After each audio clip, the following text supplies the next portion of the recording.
باچا چې واوري د وزیر ته وی چې لکه ظالم خو چرته لوی عالم راغلی دی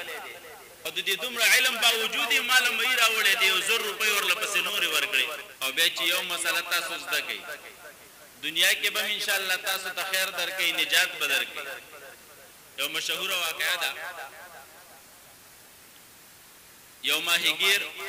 چې هغه به میان نیول د سین په غاړه باندې به طلبا ناستو د خپلو کتابونو تکرار به کاو د سبقونو او دې سړی به د غسین کې میان نیول د به د طالبانو ته کله غوږ کېښوستو چې دا دی څه وایي نو دی خپل منځ کې لګی دی سبق اړی او دې کې د خنثی مشکل تذکره راغله یو نارینه یو زنانه یو د دې په منځ کې هغه هین استاد چې خنثی مشکل ورته ویلې نو دا خبره واورېدله خنثی مشکل چې دا خو نه نارینه دی او نه زنانه ده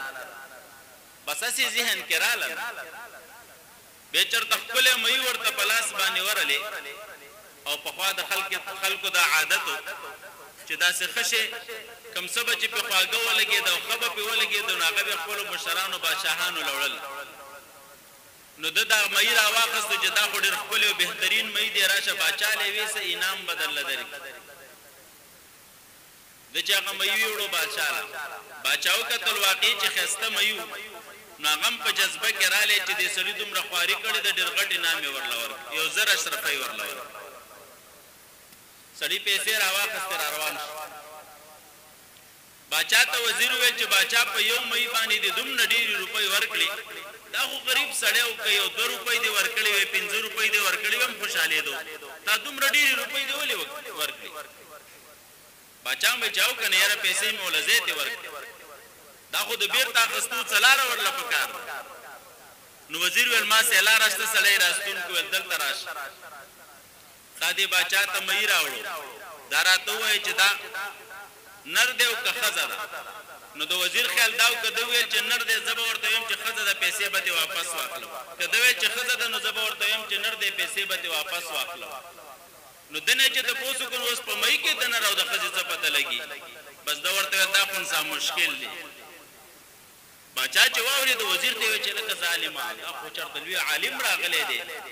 او د دې دومره علم باوجود یې ماله مۍ راوړی دی یو 100 روپۍ ورله پسې نورې ورکړې